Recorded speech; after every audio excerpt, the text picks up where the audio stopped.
Every time you head to the grocery store, there's a risk. Maybe that apple you picked was too ripe for a previous shopper, or that cart you grabbed was used by someone else who was sick. Things most of us didn't think about before COVID-19. Risks you face as a shopper, but expose employees to as well. So is enough being done to protect grocery stores? Here's a look at your 360 shopping list of perspectives. You'll hear from the governor, 2 grocery store clerks, a grocers union, and the stores themselves about how they're trying to keep everyone safe. Let's start with the stores. Since the first days of the pandemic, shelves have been cleaned out from toilet paper to hand sanitizer. Grocers have had to adapt, first for the sake of supply by limiting items, and now for the sake of safety. Putting markers on the floors, cleaning carts, and reminding people to keep their distance. Many have provided special shopping hours for vulnerable customers or are closing early to give employees time to clean. And more changes could be in store depending on the pandemic. We've definitely ramped up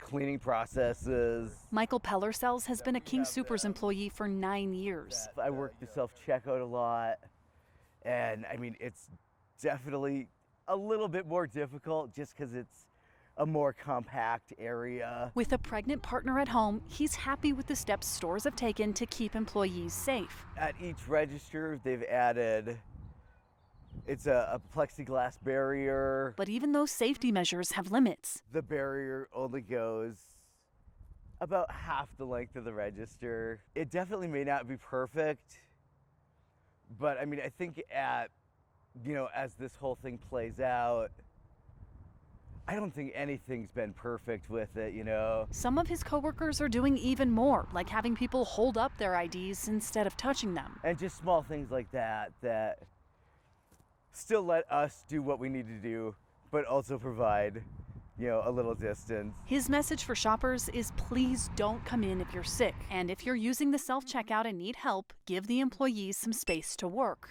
Since the first coronavirus case in Colorado, Governor Jared Polis has worked to protect employees and the public. In a March 24th letter to major grocers, the governor laid out a list of specific steps he'd like to see stores take. Then on Friday, we're asking all Coloradans to wear face coverings. Another big step in the name of public safety. Grocery store workers and others that work in critical areas of retail where they're exposed to customers will have the biggest immediate safety gains from this decision to move to wearing masks in Colorado. Governor Polis would also like to see the employees themselves wear masks. He's trying to help. So we hope that we can also provide professional masks in many of those facilities where people are exposed to others. But for now, he's asking the stores to supply the masks or employees to make them.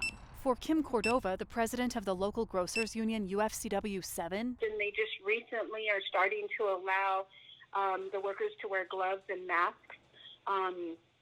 That should have happened a lot sooner. And the masks create a different issue. Now that customers can come in, our concern is with robberies. We want additional security. There's also more she'd like to see done to protect workers. We need more crowd control or limits on customers coming in. Some stores like Costco and Trader Joe's have already put limits on the number of customers coming in, and just Monday, King Soopers announced it was going to do the same. We also need more transparency about those workers who may have been exposed or have been confirmed positive. The quarantine is also causing some shoppers to treat the grocery stores like a gathering spot. For Cordova, the bottom line is the grocery store shouldn't be a place just to congregate. Some folks don't have anything else to do. There is a lot of concern. Former Commerce City Council member Steve Douglas has been a grocery clerk for decades. There's one change he'd like to see customers make. To have maybe one person from the household come in and shop. If that's possible. He knows it's not ideal and not possible for everyone, but for those who can. To have one person from the household shop, that would help. Because fewer people shopping means less exposure. This is a new normal, and we have to look at how we're going to go forward with this. No one knows for certain when life and shopping will go back to normal. Workers on the front lines are trying to find a balance between their safety and your needs. There are ways shoppers can minimize contact, like using self-checkouts, opting for grocery pickup, or even delivery services. But for now, perhaps the best way to protect those who are keeping our store shelves stocked is to stay home and only shop when you really need to. Megan Lopez, Denver 7.